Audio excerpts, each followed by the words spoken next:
Welcome to the 10th anniversary celebration of Monster here on the Kiss Army Things podcast. My name is Xander. My name is Jeb.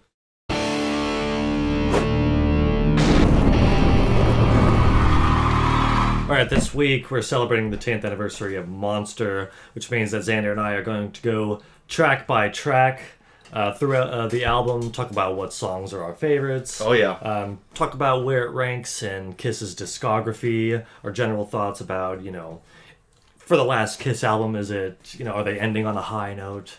And what a great era that was. So yeah, this episode is going to be all about Monster, yes, which seems very fitting considering that today, if you're watching this on October 9th, 2022, that means you're watching it on the 10th anniversary since the release of the album. Yeah. So very fitting. And so is it safe to say that our Kiss Spotlight is going to be Monster, or is there any other albums you might want to spotlight otherwise, or is it just Monster? There's been another album I've been listening to, but it's got to be Monster. Okay. I listened to it 1.5 times today. I got halfway through it on the drive here. Nice. And it's just, it's amazing. Yeah, I have had specifically the International Tour Edition version in my Is CD, that one of which these? is the one on the far right. Yeah, right. Which there. ones do we have here? International, Japan, Tour We have Edition, the 3D and the regular. and then the American regular copy. And then you can't see it, but behind you, behind the magazine rack, is the Monster picture disc. Oh, That's signed by Gene. Tommy, Gene, and Eric.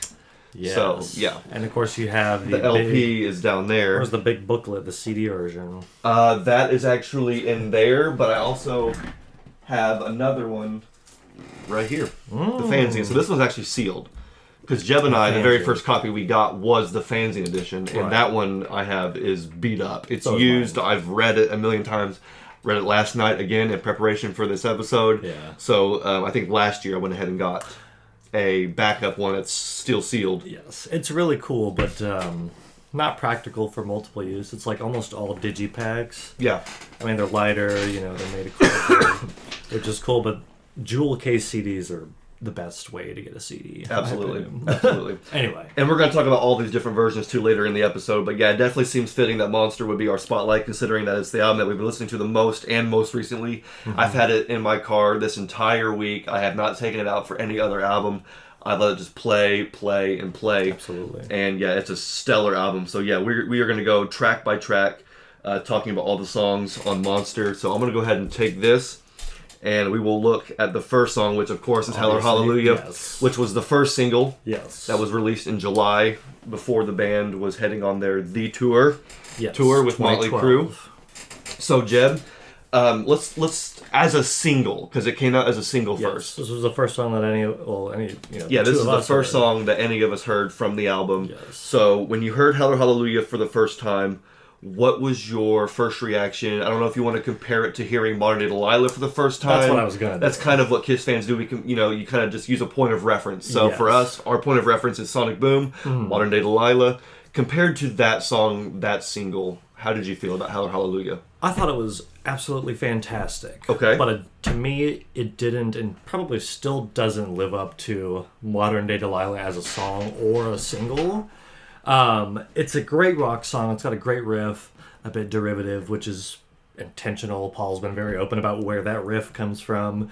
Deep Purple. I Stole Your Love, which came from, I was going to say he ripped it from his own riff back in the 70s. Which was ripped from Burn by Deep Purple. So it's kind of intentionally derivative, but there's something about Modern Day Delilah that just absolutely kills. Yeah. That's like the best Kiss single. It's one of the best ever. Kiss songs. I mean, it's powerhouse. Yeah, but I mean, it's just as good song-wise. The structure, just the energy and the power. It's still a absolutely killer Kiss single. It has everything a good Kiss single is. But if we're just comparing them song-wise, I think Modern Day Delilah is better.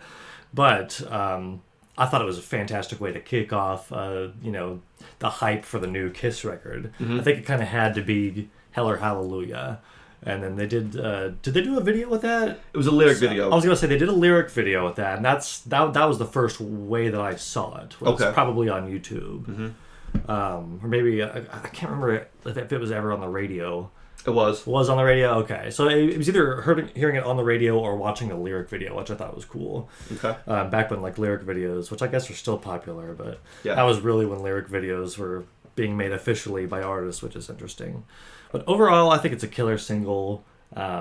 but Modern Day Delilah's better. If we're comparing, that's not totally necessary, but that's what we're doing. Yeah, well, I definitely agree, because when I first heard Modern Day Delilah, and still when I hear it, it is just absolute chills. Fantastic, perfect song. But Heather Hallelujah, I'll be honest, when I heard it the first time, I thought it was good, but I didn't think it was great. Okay. I heard it and I thought, okay, this sounds like the song that Kiss would release for a single. Yeah, so I almost two you would think expect. whereas a lot of people when they first heard it, it maybe didn't hit the spot for them. I totally get that, and it didn't really give them high hopes for the rest of the album. I was actually looking forward to the rest of the album because I knew I could already tell. Okay, this is the one that was kind of written and chosen to be the single, and oftentimes on an album, it can be like Sonic Boom, where the single is the best song and it is the standout track. Oftentimes it's not. But oftentimes the single ends up being the mid-tier song on the album, where you can find other songs that are both below and above that song on the album. Right. So because of that, I thought that this was the perfect choice for a single. Sure. It's the one that gets you warmed up and it gets you interested and enticed. Yeah. But you better believe that there's more tracks on this album that are going to deliver. Definitely. But now let's look at it from a song on the album standpoint. We looked at it as a single. Yeah. And yes, it did get a little bit of radio play, not very much. But yeah. I felt like Modern Day Delilah had less radio airplay over a longer period of time. Yeah. Whereas Heather Hallelujah, I heard it a lot on the radio, but only for maybe that summer until the album came out. Exactly. Which was kind of odd. But when I listened to the song on the album, it's way better than when I heard it as a single. Because now when I plug it in, or I put it in the CD and listen to it, when that riff opens, I mean, it's almost kind of like I Stole Your Love in that it just hits right away. Yeah. And there's a part in the song, "One heart is breaking, bum, bum, bum, bum, bum, bum." That part to me is just total rock and roll. Oh, yeah. And to me is just, it proves that Kiss does have some musical ability, because a lot of people, they still want to think that Kiss is just a live band, which, don't get me wrong, they're a great live band, but these guys deliver in the studio. There's plenty of really there's good a lot of musical moments on this album. And some Kiss albums I don't think capture Kiss No, I don't think in a bombastic way. Monster is probably the one that does it one of the best. It's one of the best in that regard. I think so. Because to me, this album just feels like them playing live together, as Which they opposed kinda to did. which they kind of did, as opposed to just recording one piece at a time, piecing it together, and then just doing your vocals one at a time, Right. and then you just kind of this They recorded it as a band. analog. Yes, this sounds like a band effort to me. Which is it's kind of surprising how people complain about the production on the album. And for a while, I understood it, and now when I listen to it, I do not understand any criticisms about the production. It just sounds like A to rock me, album. I really, really would not want that album to sound like Sonic Boom, which people tend to appreciate much more. But that production style it's almost too modern sounding, almost too clean. It was sounding. too clean.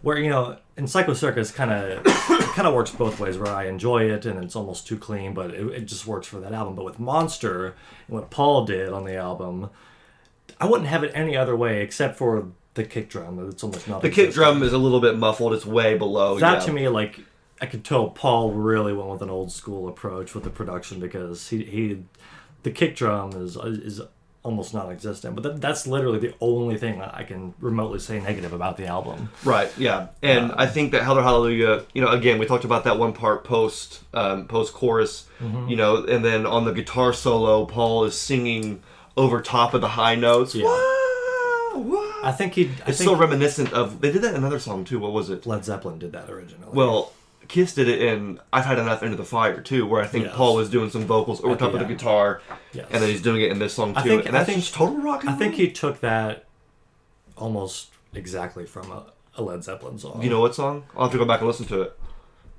It's on their first album, I think. Okay, cool. I'll think of it, but I remember Robert Plant doing that. I think it was another deliberate thing where the riff was taken from Deep Purple, and then he did a Led Zeppelin thing. Because Paul, his favorite band's Led Zeppelin, so it probably makes sense. I'll have to go back. Okay. Someone will comment if they know what Led Zeppelin song I'm talking about.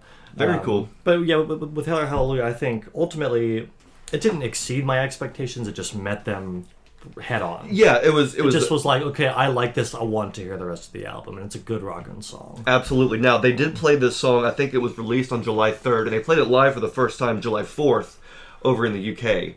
And I saw that YouTube video when that first came out, and that, I thought, was a better version of the song. Obviously, again, Kiss live, but to see them playing the newest Kiss song live for the first time, and to hear how bombastic it sounded, not just in the studio but also live. Again, this album, you listen to it and it sounds like the band is playing live. This album sounds like if you were to just you by yourself sit in a room with Kiss in their rehearsal space and you said, hey, play all of Monster, that's exactly what it would sound like. It sounds really good. There's no deception there. No. It's all just real raw Kiss. Yeah, right. And so the second song on the album is Wall of Sound, which I felt like was a perfect second song on the album. Again, when we got the album and put it in, we already heard Hell or Hallelujah. We had seen it live by that point because we saw Kiss in Indianapolis when they were on the tour and they played that song live. So Wall of Sound was the first new song on the album that we were hearing for the first time. And that pick scratch that Tommy does opens, and then Gene with some really good vocals. Oh, yes.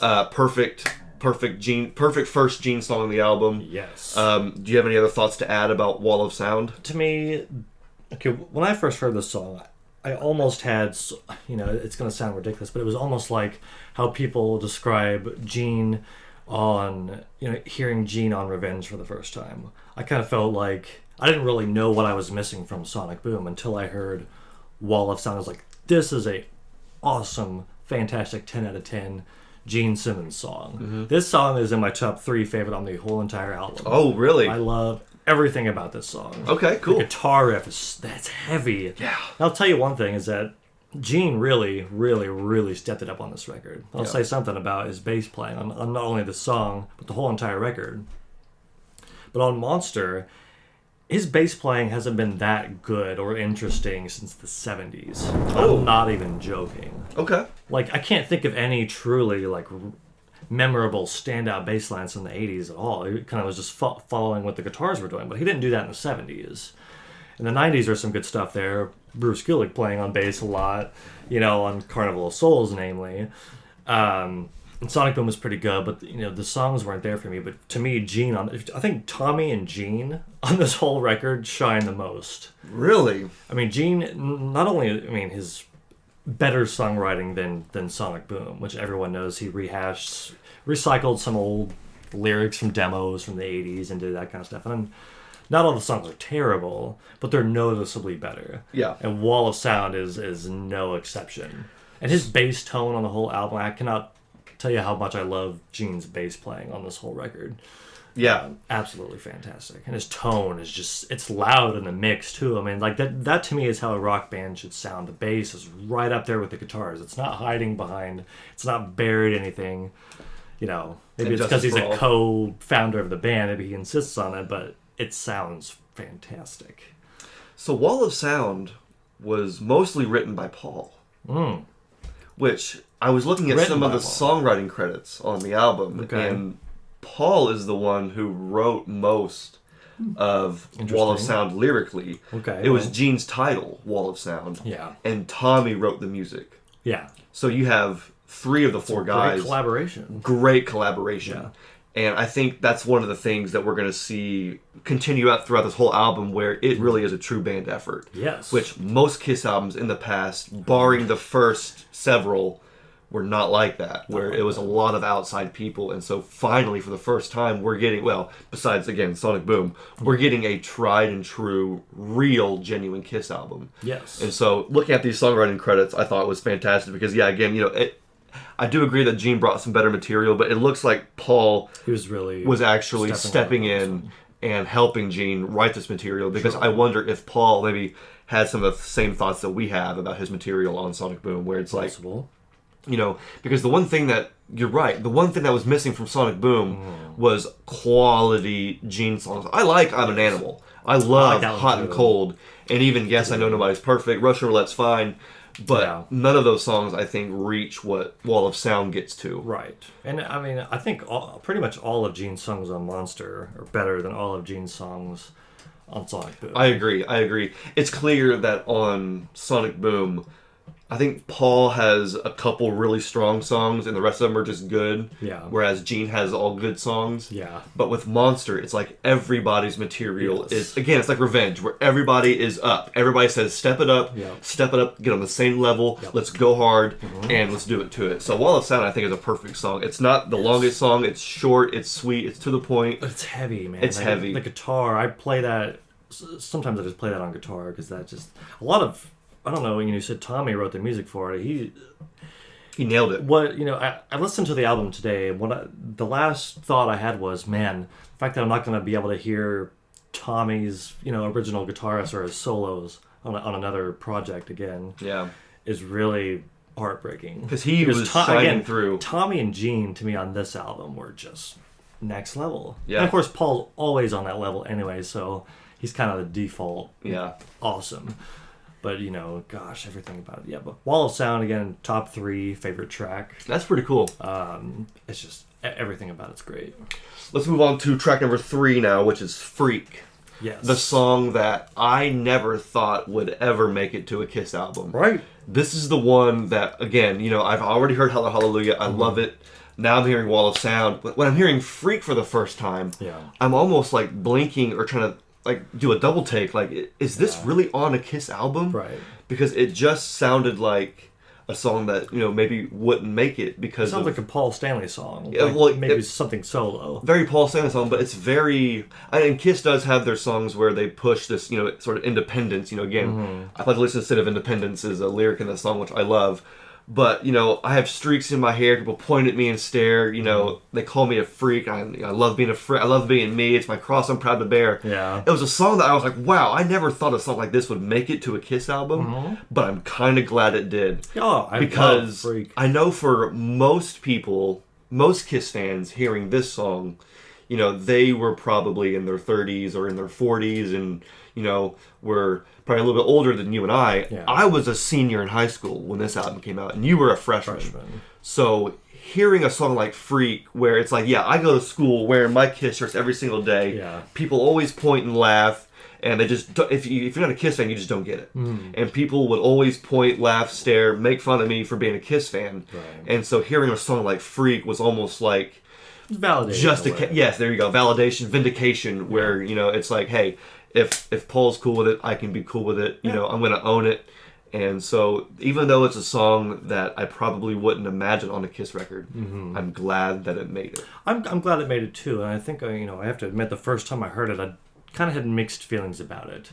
I'm not sure if I don't think I loved.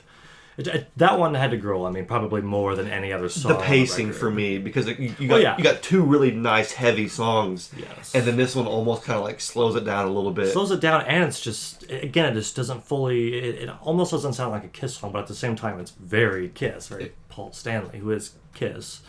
Now it's it's not in my top 3 favorite, but if I had to pick 5, that might make it in there. Of course, it's more so the lyricism, the whole sentimental, sureness of it. I think that's what makes the song special. But again, Gene's bass playing on that song. Today I was listening to it with really good headphones, and I was like, oh my gosh! Even the simple. Like, I thought, his bass playing. Go back and listen to it, and just listen to the bass. Okay. His bass playing hasn't been that good and interesting, I swear, since the 70s. Very cool. I don't hear anything like that. Where like he's playing a part that's not just following what the guitar's doing, but he's playing like around the riff. Like he's adding stuff in. He's like accentuating this. I'm like, Gene's bass playing on Monsters, very underrated. Wow, that's pretty cool. Even on a song like Freak, where you just don't even think like, what does the bass sound like on Freak? Go listen to it again and just pay attention to Gene's runs. I will. Song, awesome. So this is another song, or this is one that's written by Paul and Tommy. And it features Brian Whalen on piano. Where does the piano come in? Does anybody know where the piano is? Because they talked about how this album was straight ahead rock and roll, no outside writers, contributors, and then there was a little asterisk that said, except for Freak, the piano on Freak. And I have listened to that song, and I can't tell where the piano is, but Brian Whalen is credited. Where's it at? Do you know? Where do you think? It's not during the heavy bits. It's because there is a part where it sounds like there's clean acoustic guitar. I'm clean, a freak. Yes. And I love being me. Yeah. Yeah. That has to be where it's at, because there's a part I was listening to it today, and it sounded like there was like some clean electric guitar playing that might be enhanced with some piano. Gotcha. A la Bob Ezrin. It was so wild to me because I've heard it for years. I've seen it on the album, but I've never been quite able to pick up where that piano is because of how subtle it is. Maybe that speaks to how smart they use the instrument. Must be. Because it sounds good. It doesn't sound out of place. I mean, they had to have used it in such a subtle way that it kind of just blends in. So, it's not like Nothing to Lose, where it's like right there. And you're like, oh, there's like that piano is really there. Yeah. Now, I will admit, I've never been the best at picking up on different things when it comes to music. I mean, you're talking about the freak on bass, or sorry, the bass on freak. I don't think Gene is the freak on the bass. Yeah, I don't think I've ever actually paid attention to that before. And here you are, picking up on all that. I swear. For years on Crazy Nights, I didn't hear the keyboards on Crazy Nights. Me neither, actually. For a while. But you listen to the album and it's just all there. It's all keyboards. But if you're just listening for example, Paul's vocals, who are just, soaring, or Bruce's shredding, that's what I'm focused on. Eric's double bass on No No No, that's where my ear goes. So stuff like that just, for me, gets lost in the mix, which is a shame because it's just different things that accentuate Kiss's music. Yeah. That you wouldn't get live, except there was a keyboardist playing live off stage on Crazy Nights tour.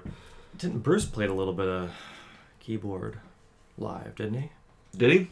A little bit. Maybe like on one, or maybe that was just a music video. Well, I do remember him. I think he played piano on the Every Time I Look at You music video. Oh, I know. I'm talking about Crazy Nights. I'm pretty sure maybe it could have just been the music video for one of the songs. Okay. But I remember I have a visual of him. It's probably the music video where he just had a guitar around his neck and he was also playing the keyboards or something like that. Gotcha. Bruce Kulick, leave a comment below. Which one was it? But, for sure. All right, track number 4, Back to the Stone Age. Yes. Another up-tempo rocking Gene song. Gene song, yeah. And this song, I think, for me, kind of just... When I think about how I want to rank the songs, I think this one just might be smack dab in the middle. Yeah. Because it is just a straightforward, awesome... I love the primal scream that Gene comes in with in the beginning. It's just so... I wish there was footage of him in the studio recording that. Like, all right, Gene, on the 3, 2, 1, give us the biggest scream. I want to know how many takes he did. Was it the first take straight out of the gate? Kind of reminiscent of the outro to Unholy. Kind of. Scream, it's just like, oh, Gene's got it. Or the scream in Psycho Circus, where it's like, yeah! Or it's Paul's scream. Yeah. But yeah, just, again, high energy. Gene's an underrated screamer. That's a weird statement, but... Yeah, very good song. And I think Eric Singer had a hand in developing this song, because this was one that, according to the band, was written in the studio. Yeah. As they were recording another song. Okay. And all of a sudden, this song just kind of happened. Yeah. And Eric got them to look at it from a different perspective and helped them sort of, construct this song. Mm-hmm. And this song is the only song on the album that has songwriting credits with all four members. Oh. Gene, Paul, Eric, and Tommy. And for the heck of it, I was like, wow. I wonder how many other songs in the Kiss discography have been written, or at least given credit to all 4 members. Right. And so I went digging. Oh, so you actually looked it up? I actually looked it up and said, I'm going to go find. And so the only other songs that give all 4 members of Kiss songwriting credits are Love Theme from Kiss. I was getting ready to... I think that's the only one that I knew of. From the first album, which has all 4 members of Kiss, the original Kiss. Yeah. Gene, Paul, Peter, and Ace listed as writers on the song. And then you have All Hell's Breaking Loose from Lick It Up, which has Eric Carr, Gene, Paul, and Vinny. All 4 that's listed. That's an interesting bit of history right there, yeah. That one is listed as all 4. 3 completely different eras of the band. And the only other one collaboration from all 4 members in it. Yeah, the only other one that I could find, and this one I don't even count, but it technically is listed. Yeah. The track called Finale off of The Elder, which is just that 1 minute instrumental, whatever it is. Probably just Bob Ezra and making shit up on the spot. But it is credited to Gene, Paul, Eric Carr, and Ace Frehley, since it's the Elder. So it's the Elder lineup. I want to know what that's about because I can't see all four of them collaborating. Well, Ace was practically not even there the whole time. He did his stuff from home, yeah, but it was just a 1 minute little instrumental. But it is one of the only tracks in the entire Kiss discography that gives credit to all four. So I thought that was kind of cool. Oh my gosh! Now my phone's playing Monster. I didn't even hit the button to do that. I didn't hit play at all. I wasn't even. That was Back to the Stone Age too. Yep. Now, sorry. Because again, what a great bass line. Da na na na na na. It's like I don't know. You know what? It's weird because Gene's bass tone is there's nothing to it. It's just like it's all him. It's him. It's just Gene. Same thing with Ace. It's Ace playing a Les Paul, plugging it straight into a Marshall. That's it. See, this is what makes Gene great because a lot of bass players, and this is do whatever you want, but a lot of bass players will finger pick the bass. Yeah, Gene plays and play with his fingers, or they'll slap the bass, as you will, if you will. But Gene has always played with the pick, unless it's a music video, and for some reason in the music video, just for fun, he'll act like he's doing it. But clearly, Gene picks the bass. And that's why I think Gene plays the bass like a guitar. Yeah. Gene's bass almost reads as a guitar because he's got that pick slapping against some strings. It makes a huge difference in the sound. If I'm not mistaken, Gene played the guitar before playing the bass. Probably. So Gene, I think, plays the bass like a guitar and thinks like a guitarist when he comes up with these bass licks. Nah, I think he thinks like for a while. It's like Paul McCartney, where you're just in that pocket. I can tell he draws inspiration from McCartney because he was such an interesting writer on the bass. He wrote stuff that when you heard it, it wasn't just following what the guitar. It was playing. I don't know. Around the added so many dynamic things and would create riffs within the songs. Yes. Like the bass would be doing a completely different thing than guitar, but it just comes together. Well, no pun intended. That's one of the greatest bass lines there. There's a video. I don't even know what I should say, but there's a video on YouTube. I've watched it a couple times now, but it's the entire Abbey Road album, but it's just Paul McCartney's bass.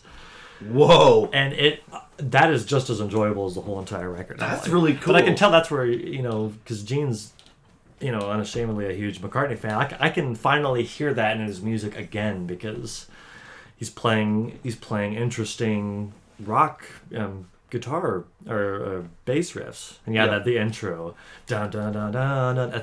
It's so heavy. And it stops, and then the drums come in with it, dude. And Tommy's guitar.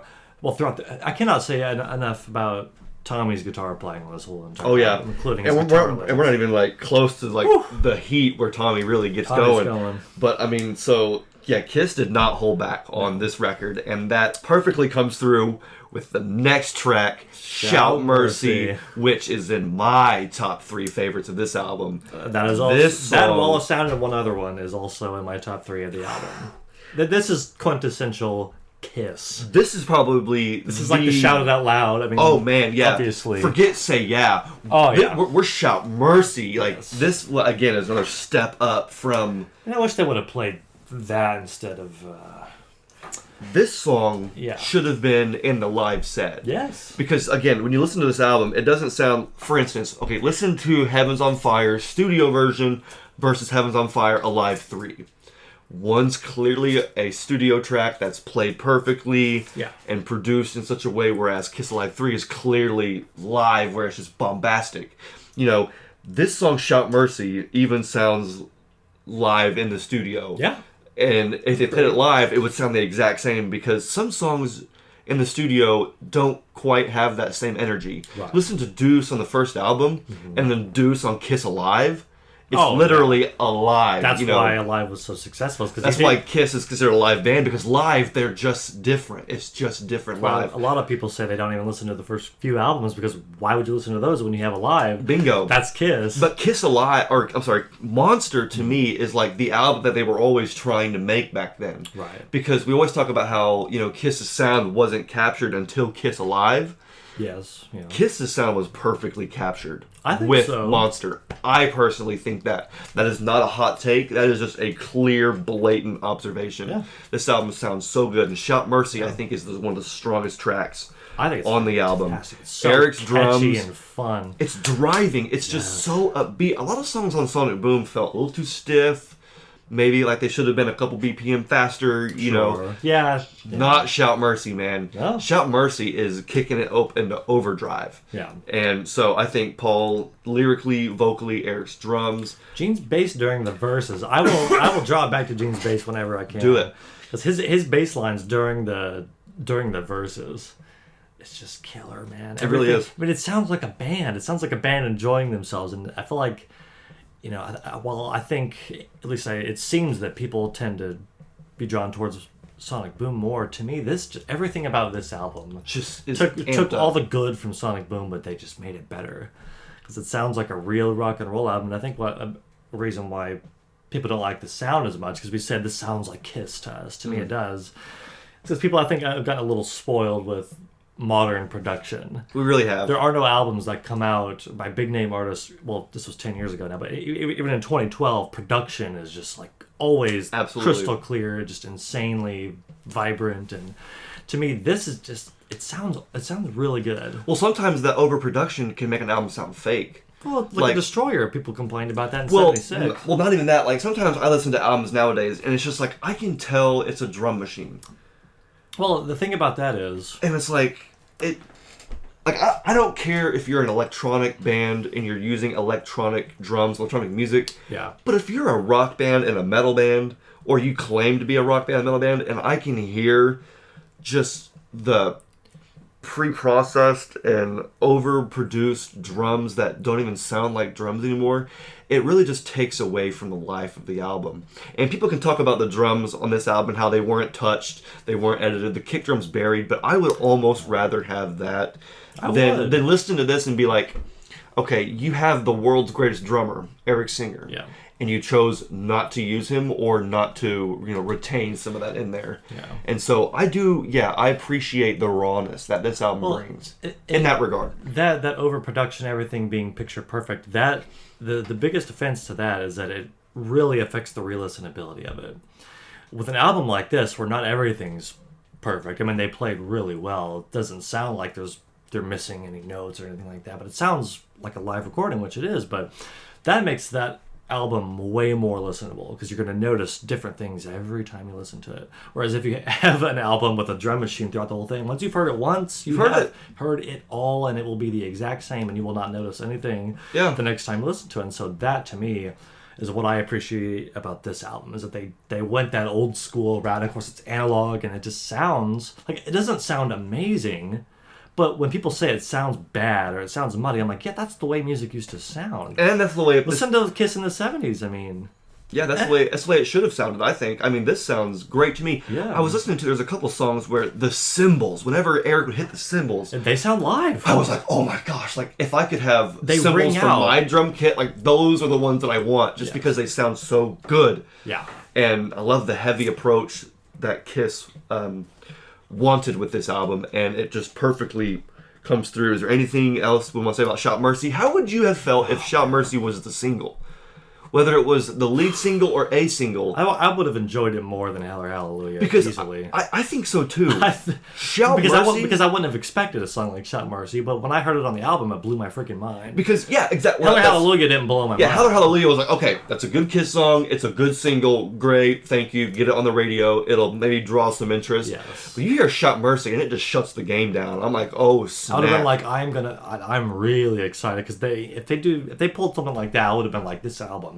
Oh, yeah. It's going to be on. I think if they were going to try and like perfectly encapsulate what Monster was going to be, I think Shout Mercy should have been either the lead single or a single at least.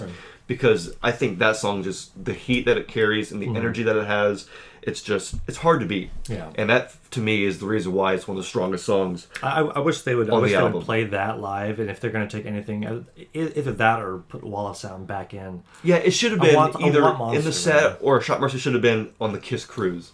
I think it just would have sounded so good. Yeah.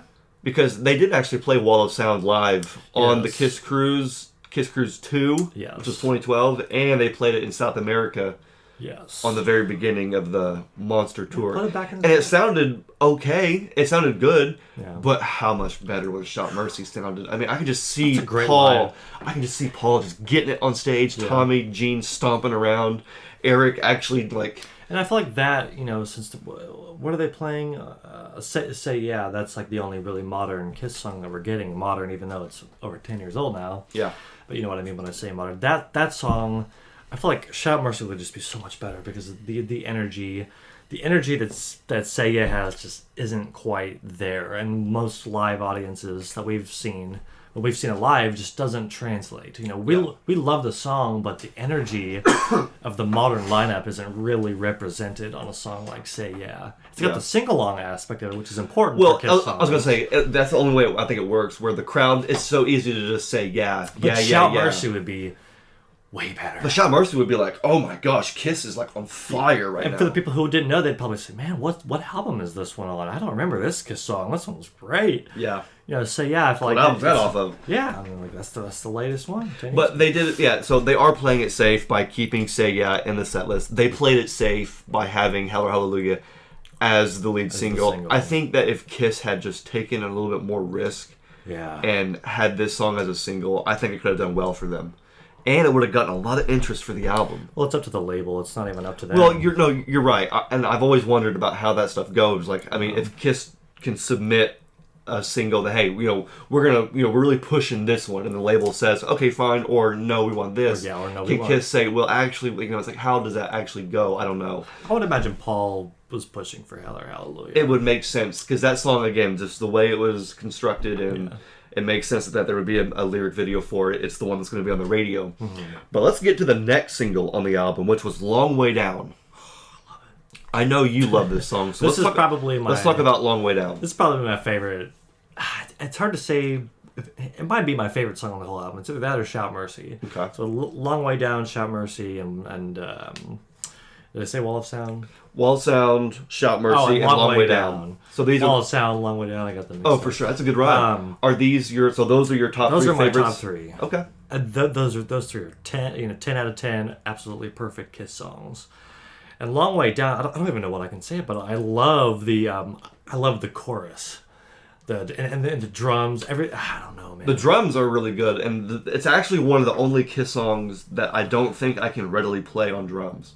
It moves different. It moves very different. Eric Singer is very, very versatile in that regard, but because Kiss is a very straight-ahead rock and roll band, you don't really get to see a whole lot of Eric Singer expanding like that. Yeah. I mean, I think of songs like Hate, that drum beat on Hate. It's amazing. And then you have the best drum beats ever. And then you have the drum beat on Long Way Down. Yes. Songs like Spit that also move differently than an average Kiss song. Yes. Those are the ones that stand out the most. And so I agree with you on that. Now, I have to say, Long Way Down is the one that for me will probably end up being at the bottom. Unbelievable. And I hate that because I hate it because it's amazing. I want to hear this song the way you hear it. And some other fans. I've heard other fans say, man, Long Way Down is the strongest track on the album. It should have been in the set list. And I'm thinking, I would love that in the I would love to hear that song the way some fans do. And I'm wondering if maybe it's just the placement on the album because after a song like Shout Mercy, I think kind of like the same way you feel about Freak, where it kind of just has to grow on you because the pacing is so different. Yeah, throughout the verses, it is it kind of, It has this slower sort of, trotting along. On a journey, yeah. But if you like that stuff and you can get in that headspace, dude, it works so well. That cowbell. To me, it's the transition from that. It's the contrast between that and the chorus, where they're muting the guitar strings, but they're chucking it. It's hard to explain without actually doing it.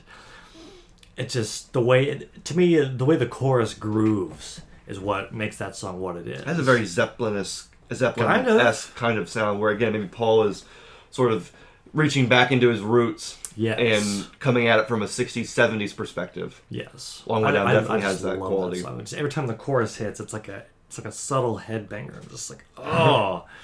But and the reason why that's so effective is because it's following those verses, which are kind of more I don't want to say it's not meandering, but it's just Right. kind of there. Yeah.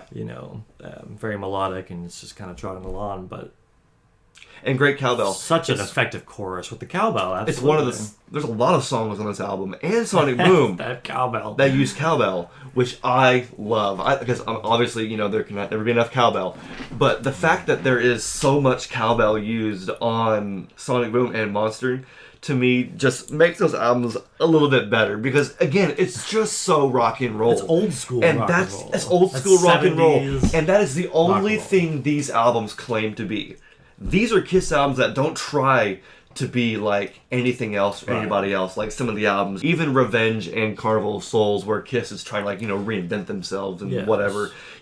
Kiss is not trying too hard to be anybody other than themselves, and just a real rock band on this album. Yeah. And so songs like Long Way Down with their cowbell, actually even the next one on the album has cowbell too, Eat Your Heart Out. Yes. Now this one, okay, excuse me, real quick. Long Way Down was another track on the album written by both Paul and Tommy. Okay. So another perfect Star Child Spaceman collaboration right there. Paul and Tommy brought some good stuff to this album.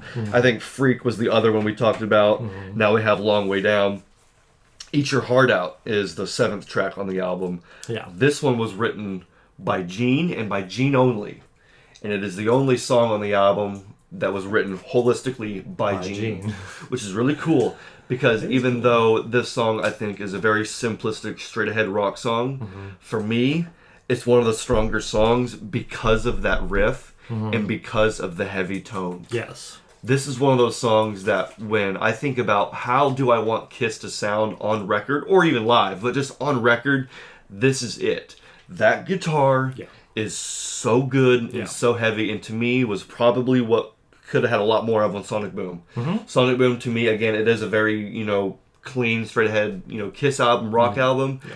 The nasty tones that we got on Monster are what stand out to me, and it's one of the reasons that makes Monster one of my favorite Kiss albums.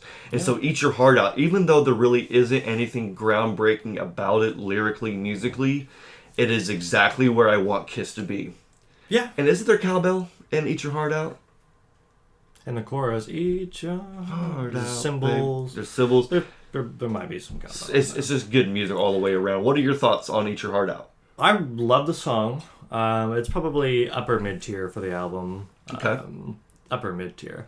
My favorite part about the song is not only just the harmonies in the beginning of the song, which is really cool. Really cool to just hear the guys in the studio. It sounds like they just did one take. Yeah, doing that harmony. Just a warm up. But even the yeahs through after that. Oh, Paul saying, "Ooh, yeah." Yeah, but even just throughout the whole song, there's some really good harmony. I'm with Kiss songs, you don't get that beautiful, vocal harmonies like that. I think it's captured very well on Eat Your Heart Out. But yeah, it's mostly the harmonies and the guitar riffs and the bass riff. That one pretty much does follow it. Sounds so nasty. Yeah, my the two best things about that song to me are the beginning and the end. So obviously the beginning we talked about, how you have the guys in the studio. I think it's either just Gene and Eric or Gene, Eric, and Tommy Paul's singing. there because doesn't he? Well, Paul's there, but he's not singing along with them. It almost sounds like the three of them, or just Gene and Eric, are singing it, whereas Paul maybe is on the other side. It sounds like Gene and kind of Eric. recording, and then he's responding, "Ooh, yeah." And the fact that they included any of that on the album, to me, is awesome. Yes. Because Kiss, I don't think, takes themselves too seriously, but they don't really have a lot of that on their albums. Most of their albums, well, I'm trying to think of if they do have any other moments like that on the album. Well, I'm not on that album. I was thinking about Psycho Circus at the end of... I think they were doing an impression of the Rolling Stones. Oh, no more war. What is it? You Wanted the Best? Yes. Okay, yeah, for sure. And there's some there's some spoken word that Gene does on one of the Revenge tracks. On Thou Shalt Not, Paralyzed, one of the two. Yeah. So there's a few things like that, but there to me is nothing quite like this. This seems candid. Yes, that's very cool candid. And I think if we had an outside producer, we wouldn't have got something like that. No. Definitely would. They would have said, do away with that. This is one of the things that I think I'm glad that Paul actually produced this album, because he put it in a fun moment like that. Yeah. Because this song could have easily just started out with that riff. Yeah. But the fact that you have the guys in the studio, it shows, number one, again, it's a band effort. But number two, it shows they're having fun doing what they're doing. Yeah. The way that Paul's responding emphatically, oh, yeah, you guys sound good in there. And they do. They sound really good. Yes. So I'm so glad they kept a candid moment like that on the album. But then once you get through the song, towards the end, Tommy Thayer's guitar. He does a solo at the end where it's just Gene. It's a typical, outro to a rock song, but Gene's doing some vocal ad-libs, Tommy's doing some guitar ad-libs, and the nasty, sick tones that you get from Tommy on the guitar. I think, is this the one that he uses the wah pedal on? There is some wah, I think, on Eat Your Heart Out, yes. That is, yeah, I was listening to it today, and I couldn't remember which song it was on, but I was listening to it and going, oh my gosh, I can't believe he's playing a wah pedal. It sounds awesome. There's some pretty sick stuff, but at the end of Eat Your Heart Out, some of the tone that we're getting from Tommy, I think, rivals both Ace and Bruce. Well, I mean, as soon as I heard it, it sounds very Bruce influenced, because they haven't used the wah since Bruce Kulick was in the band, and he used the wah a lot. Yeah. Ace never was a wah guy, was he? I don't believe he ever used a wah in any of his recordings. Ace almost uses no effects at all, ever. Didn't he use a little bit of effects on Harder Than Hell? The song? Yeah, it sounds like it, but that's about it. That's about it. But to me, just, I don't know, hearing at the end, if you're listening to this episode and you want to hear some awesome guitar, some awesome Kiss guitar, go listen to Eat Your Heart Out and just focus on this nasty sickness that's coming out of Tommy's guitar at the end. It is just flawless and beautiful and total rock. Yeah, it looks like the next track following Eat Your Heart Out is The Devil Is Me. Now, do you have was this written, or at least co-written by Gene?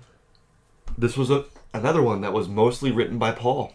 Wow. That had Gene and Tommy also credited. Okay. It goes Paul, Gene, then Tommy. So I think Paul brought this lyric in for Gene, and then Gene maybe added in, again, his title. It seems that Kiss is really good at, Gene and Paul coming in with a verse and a chorus, or a title and a lyric, and then they just make magic happen together. But this is one that has Paul listed primarily as a songwriter. That I think in the Monster fanzine, he actually said, I kind of wrote this to be tailored to Gene to fit his demon character. Absolutely. And I think Gene even said that Paul wanted to have a God of Thunder-esque song for Gene. And so to most fans, that would be like, oh, well, Kiss, that's contrived. That's way too contrived, and it's, way too forced. And for me, I think that Kiss made the right decision to do that. I think it because the characters that Kiss has are very strong and have played a huge part in their overall career. I know that most people don't even say Demon, Star Child, Catman, and Spaceman like they would have back in the day. But to have a song that is so demon, I think is perfect. It's possible that they knew, or it's possible that Gene and Paul knew in some way that this would be their last studio album. So I feel like I feel like without a song like The Devil Is Me kind of fitting into Gene's character, I feel like something would be missing from the album. Well, that's what to me was missing from Sonic Boom. Because it needs to be, I feel like that helps make it a more well-rounded Kiss album. It has to be everything that is Kiss. Yeah. Because I have a feeling Gene and Paul knew or suspected that this would be the last album, and if without a song like The Devil Is Me, there would be something missing there. But I think, other than the Wall of Sound, I think this is my favorite Gene vocal, Gene-led song. Yeah. It's just, it's heavy, it's raw, it's just everything good about this album. And again, the great drums. There's a part in it where it's The Devil Is Me, and then Tommy's guitar on this song isolated guitar, is and then you hear two more cymbal catches, and then just Tommy he again. Does a nasty lead lick and right I'm like, there. These guys are borderline metal right now. I was gonna say, where Kiss? That's not something that Kiss would have done in the 70s. Rare freaking form on this album, dude. Yes, and that's why I think this album again to me is in my top 5, my top 3 favorite Kiss albums out of them all. It's not because I'm a young fan. Yeah. It's not because it has Tommy and Eric. It's not because it was the last album. It's because they brought stuff like that to the table. Yeah. Again, this is Kiss taking risks that they normally wouldn't take. Kiss in the studio, historically speaking, have always played it safe. Barring a few albums like Carnival of Souls, and there's some wild production choices on Destroyer and Psycho Circus. But to me, this album was just, guys, let's go balls out. And The Devil Is Me makes that shine. Oh, yeah. Makes that come true. I think that's like the heaviest song on that It's album. one of the heaviest tracks on the album. And it's because of Tommy Thayer. His nasty guitar. His guitar sounds... That is what I want to hear from rock and roll guitar leads. His guitar... I mean, every solo, it seems like he's just like...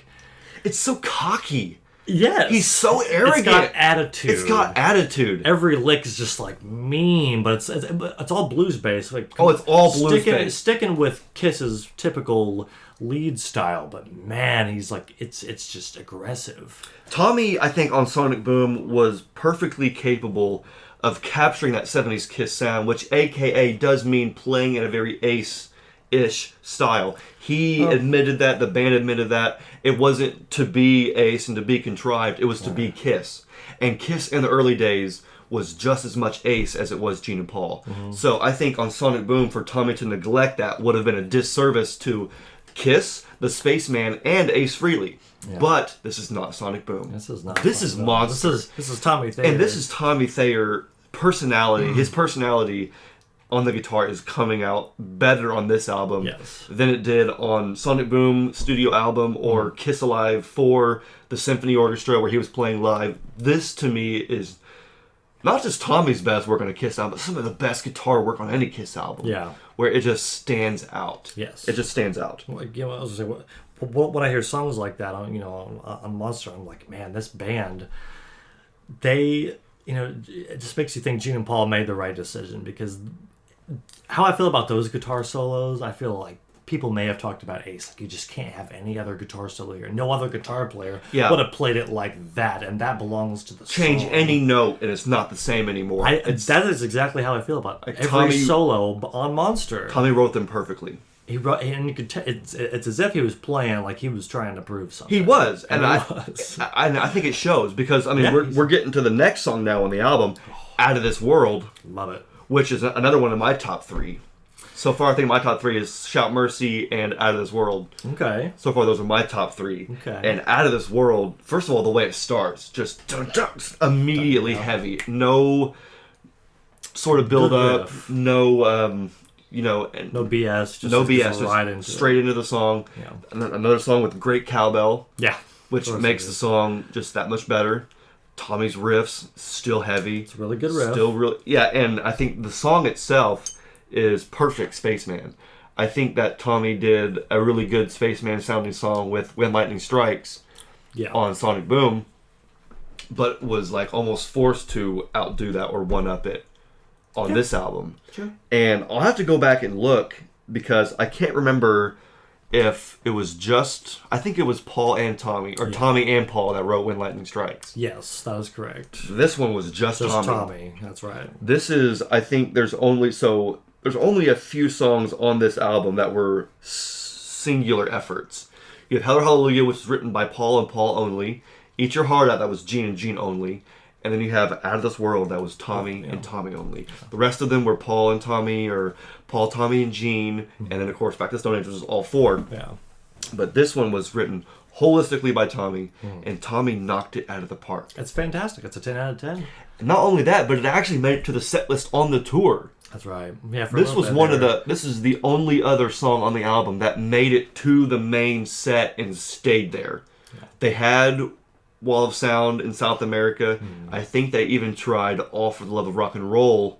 Wow. In South America. That's interesting. They played "Long Way Down," "Wall of Sound," "All for the Love," "Hallelujah, Hallelujah" on the Kiss cruise. Yeah. But only "Hallelujah, Hallelujah" and "Out of This World" went into the set and stayed in the set. I think they even at one point broke up "Shock Me," half of "Shock Me." That's what I was going to say. And the second half of... Yeah. Which is weird. That was kind of weird. That was a weird moment. I remember a lot of people. I didn't know, because I love both of those songs, but those are 2 great songs that I want to hear in their entirety. Yeah. And so I think it's cool that they were trying to honor the Spaceman and bring a new thing to it. I just thought it was kind of weird. I thought it was cool that, number one, they have 2 Spaceman songs in the set, because again, Tommy either only sings "Shock Me" or he's going to sing, I guess, "Out of This World." So to have 2 is fantastic, but it seemed to just break it up in a really weird way. Yeah. So it was an odd choice, but still Gosh, cool. that always shocked me. But again, it's even if we don't like it, it's another example of Kiss taking a risk that they normally wouldn't do. I mean, nowadays they're breaking up Psycho Circus and 100,000 Years, but which that is whatever. But makes sense with the drum solo, and that makes a little bit more sense with the drum solo. Because they want solo. to keep the element of alive. You know, the drum solo going into 100,000 Years. They're trying to keep it kind of old school. You know, bring back that. Which it works in that way. Yeah. I think it works a lot better than breaking up Shock Me and Out of This World. But you can't break up Shock. Shock Me is that's one of my favorite Kiss songs. Period. I'm not a guitar guy, so I can't say this for sure. But I want to just throw this out here and let you and some of the Kiss fans go back and decide for yourself. So I love this song. I'm not going to say anything else about that. But the riff to me and Out of This World at times sounds almost exactly like the riff from the song off Crazy Nights. I think it was When Your Walls Come Down. I can't do it right now, and I won't even try to do it right now. But maybe after this show, I will show you both. Yeah. To me, Out of This World sounds like a slower version of parts of the riff and When Your Walls Come Down. Because it's like, when your walls come down, da, na, na, na, na, na. Yeah. When your walls come down, da, na, na, na, na, na. Yeah. Anything Out of This World, da, na, na, na, na, na.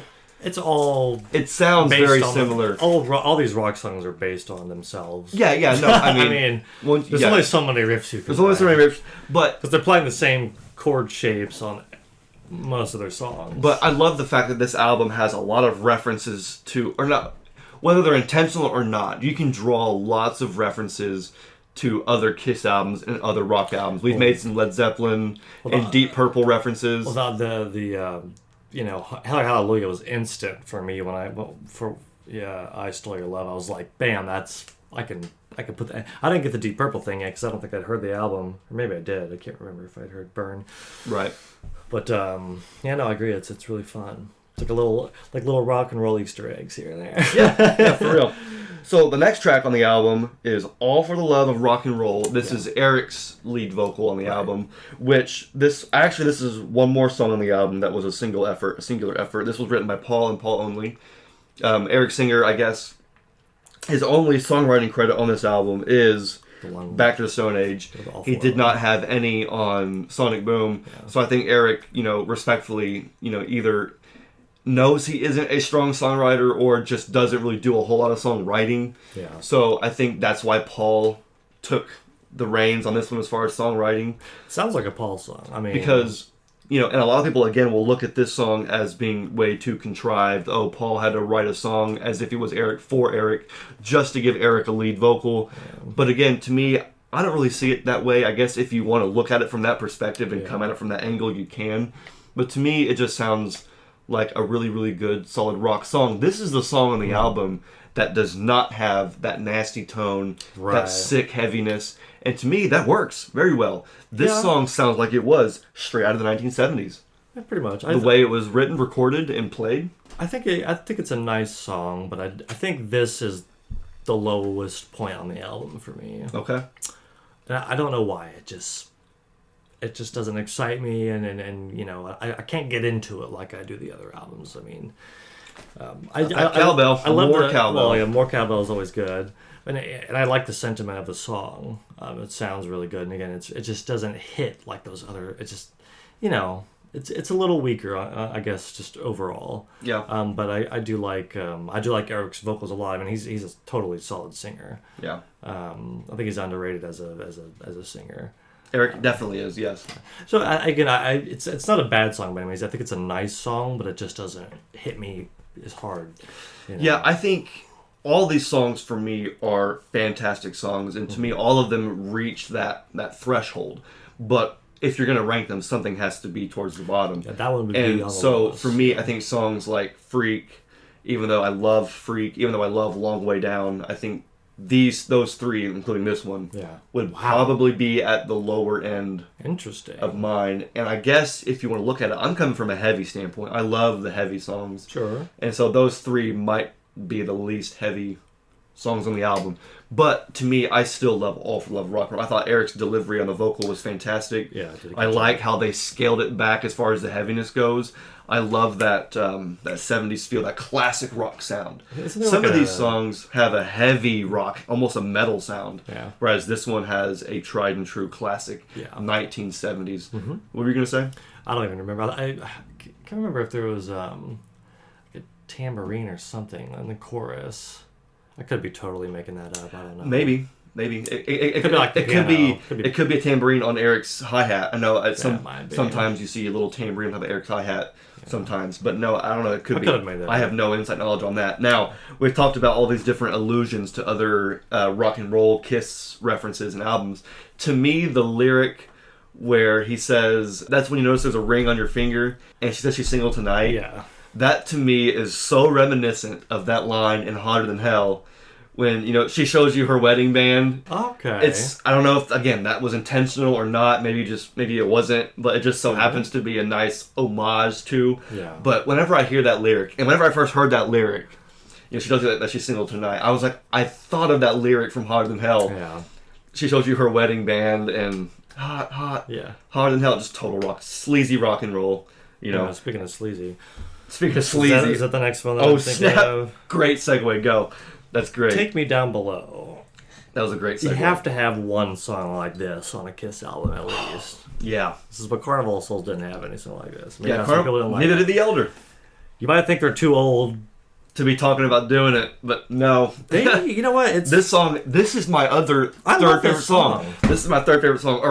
So I got Shout Mercy, Out of This World, and Take Me Down Below are my three favorites from this record. And this song had me smiling the whole way through. Funny you say that. I was getting ready to say that. Whenever I hear the song, I just smile. It just makes me laugh. Not all it does. I mean, because musically it is awesome. Gene's like that heavy bass line going. The riff, the way the drums and the guitar match. And I love when Gene and Paul, and it only happens so often, but when they trade vocals like that in itself is so cool to me. This is the last song where they do that. Of course, yes. All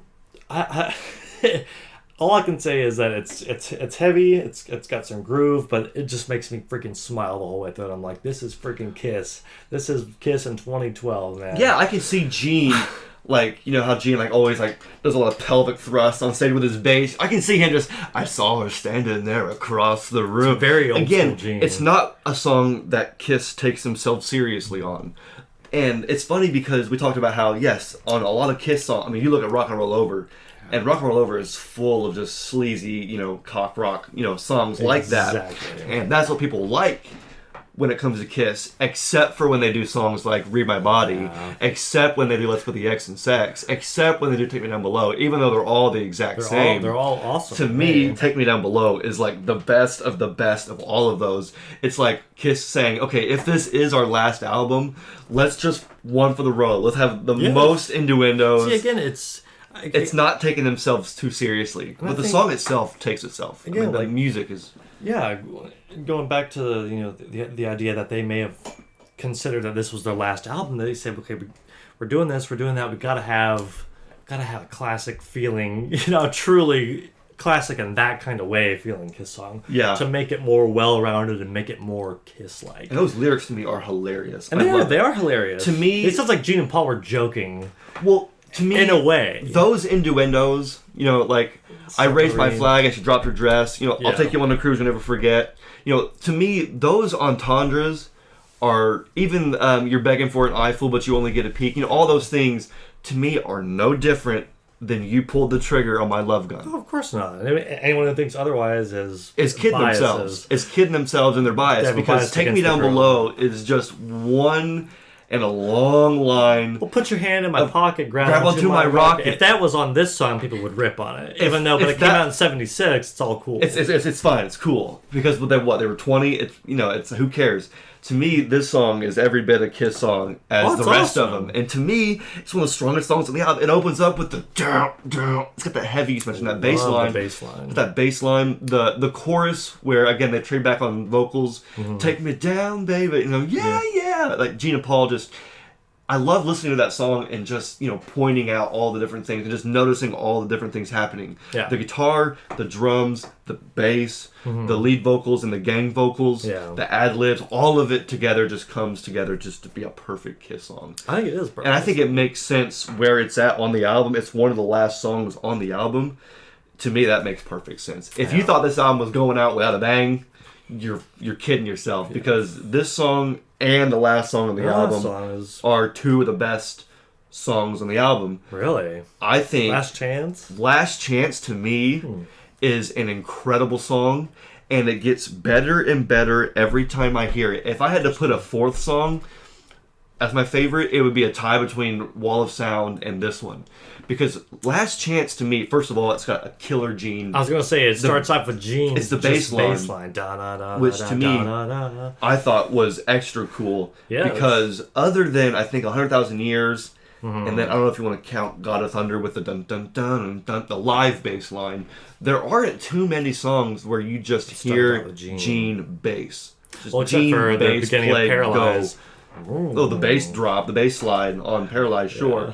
But very rare for a song to start like that, and I loved it with Gene on the bass line, and then just immediately Eric, and it just has that upbeat, that's rock and roll, the upbeat rhythm, and then it stops for the verse. Open the door and let the night come crawling in. Paul's vocals, I think, were perfect on that album. Some people want to complain about Paul's vocals on this album, seeing as they're post 08, 09. It's post, I think he might have had his vocal surgery in the middle of the recording of this album. But to me, his huskier vocals sounded great on these songs. And Last Chance is the perfect example. When he says, you want it, you need it, so get on the ride. Dun, dun, it goes back into it. I'm like, that is the most Paul Stanley thing though I've ever heard, the most Star Child. I think that the way he wrote it and the way he sang it is perfect. I know that he's, not the vocalist that he once was, because obviously, age is a thing, and he's been doing this for so long, it's natural to have wear and tear, but man, no, I don't see it. I don't see it. This is a great freaking song. It's like, I think 2.5 minutes long. It's not very long at all. It's short, it's sweet, it's to the point. There's nothing about it that feels extra, over the top. It's a perfect Kiss song to me. I think it was a great closer. I mean, it's like that had to be the closer for the album to me. But as far as song-wise goes, it's like very mid-tier to me. Really? I don't know why. Again, I like the way that it fits in with the album, closing it out. It had to be that song. But just taking that song by itself, taking it out of the context of the record, which why would you do that? But so if you have it in a playlist, that's not a song that I would put in any kind of Kiss playlist. If you separate it from me, and I don't know why that is. See, I wish you could hear that song like I hear that song, and I wish I could hear Long Way Down like you hear Long Way Down. That's the beauty of it. I love Long Way Down. That might be my favorite track on the album, and you love Last Chance. Yeah, and I want to pull up the lyrics to Last Chance too, because I loved these lyrics. Let me figure out which one it was that I was thinking of. Oh, yes, you heard you'll be sorry, but you know that they lied. I don't know what Paul means by that lyric, but it says, you want it, you need it, get on the ride. You heard you'll be sorry, but you know that they lied. To me, that's like when people tell you that Kiss isn't that good or that great. You'll be sorry, for being a Kiss fan or going to their concert or whatever. It's like, you heard they're sorry, but they lied. Those people on the outside don't know what they're talking about. And with this song, this album, this is our last chance to live it up and to, I could be reading into these lyrics, but to me that lyric always stood out. There's another lyric on Say Yeah that it reminds me of. Yeah, a lot of good Your stuff, friends are telling you you're better alone, but you'll regret it when you get back home. You heard you'll be sorry, but you know that they lied. To me, I don't know again if that was intentional, but what a perfect illusion and what a perfect just to restamp that and recertify that and reconfirm that. I think Paul did a lot of that on the last 3 studio records. You think about. You have that, that type of lyric, that along with Freak, along with, Say Yeah, or Stand, from Sonic Boom. Oh, Stand is fantastic. And, on Psycho Circus, you have Raise Your Glasses. It's kind of, State of Rock and Roll, it's very, very conceptual and very, very almost like they're saying goodbye every time, or I want to get this across. A good, strong goodbye. Yeah, I was going to say, it's like, before we go, I want to get this across. It's like they're trying to put little important things in here, like this is what we want, you to remember. Yeah. Since we're not doing it anymore. So I know that you thought that this one wouldn't be, or that this isn't one of your favorites on the album, but in some alternate universe, I kind of wish this had been the lead single, not Hell or Hallelujah. Really? If this was the lead single, imagine, okay, there's a new Kiss album, new Kiss song, and you hear it, and it opens up with Gene's bass. Yeah. And it comes in with that upbeat slamming, again, not very long song. Yeah. And it's just Paul out of 10. You have all these great lyrics, and it's like, this is Kiss's last chance. You know, this is their last album, it's their last single. You know, let's go out with a bang. And to me, yeah, it's perfect like that. Like, if this, I think, was their lead single, or a single, I think it would have been like, whoa, did not expect this. Interesting. Because it has so much heat on that track. Yeah. Whenever I hear this song, I just imagine the album playing on the turntable. There's just sparks coming out. It's just straight sparks. Because this is how much, this whole album is just heat like that. Shout Mercy, same way. Moving into the last track. The bonus track, which should have been on the album. I see no reason why it was a bonus and not on the album, because Right Here, Right Now, to me, is better than Last Chance. Oh, whoa, okay, for sure. I'm not saying it's a better closer to the album. I think it's just a better song. Okay. Or maybe not better. I find it to be a more enjoyable song. Okay. And I think Right Here, Right Now should have, which they did a video for, that should have been on the record. That should have been on the album. I agree. It Don't know makes why no it sense that it wasn't, although I guess it was a nice way to make us pay more money for another album, and it was an iTunes bonus track. That was a big thing at the time. I thought this was the third single off the album. Oh. I always, in my head, had it that this was the video. third and last single that was released from the album. I could find nothing to confirm that. There was only 2 singles for this album. That was Hell or Hallelujah and Long Way Down. Yeah. There was no third single. This was just an iTunes bonus track. They did do a lyric video, and boom, that was it. It was the bonus track. It's on that one right there, International Tour Edition. International, okay. But I don't know why I thought that it was a third single. I thought it was a great song, but it didn't seem, to me, it didn't make sense to release a third single that wasn't even on the album. It was on the bonus edition of the album, yes, and it was an iTunes exclusive. It didn't make sense to me. Weird but thing. Either way, I'm glad they released the song. I'm glad it was on the album. I'm glad that there was a lyric video made, because I felt that lyric video that they did for that was way better than the one they did for Hell or Hallelujah. Yeah. I think it was a misstep to do a lyric video for Hell or Hallelujah.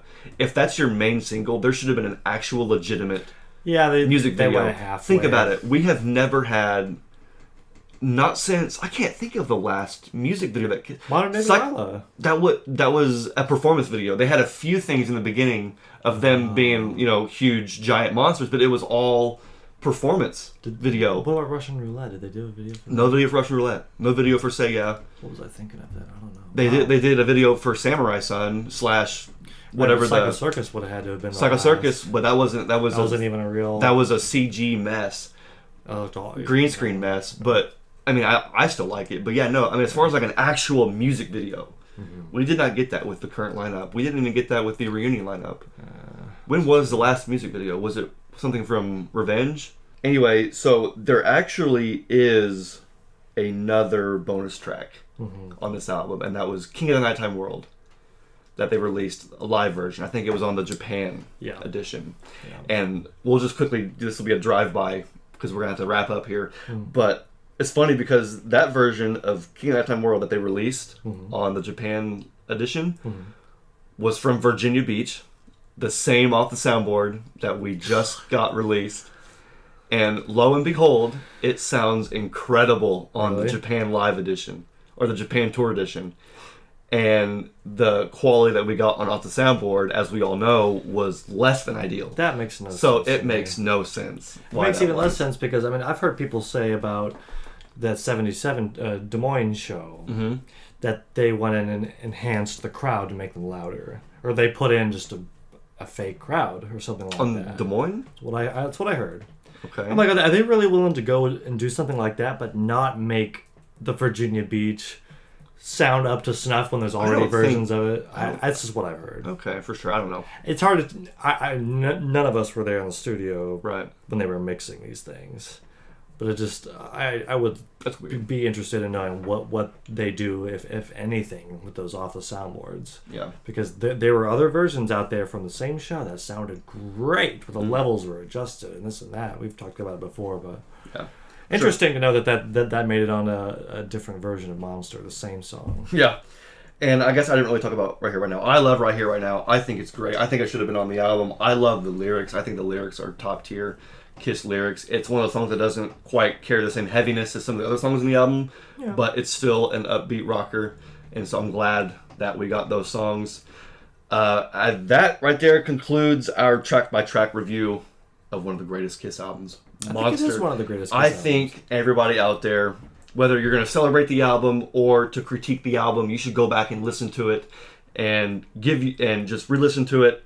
And then once you do that, be sure to please leave your thoughts in the comments on what you think of Monster, because Jeb and I love it. So we want to hear what you guys think about Monster. Was this a good last Kiss album? I think it was, because I was going to say something similar. Say what you want about the band refusing to record new music. They gave us, a banger. They left off on the highest note I think they could have, considering. Yes, absolutely. Monster is it for me. I love it. Yeah, well, in just that era, we had new costumes, we had new music, new songs, new singles. Mm-hmm. There was a new stage show with the Monster stage. It was absolutely incredible. So what an awesome time to be a Kiss fan then. Awesome time to be a Kiss fan now. So please leave your thoughts and comments on Monster. And I think after this, Jeb and I, we're going to go get something to eat, because I am starving. Yes, indeed. So thank you, Kiss Army, for joining us on episode 36 of the Kiss Army Things podcast, celebrating 10 years of Monster. Mm-hmm. My name is Xander. My name's Jeb.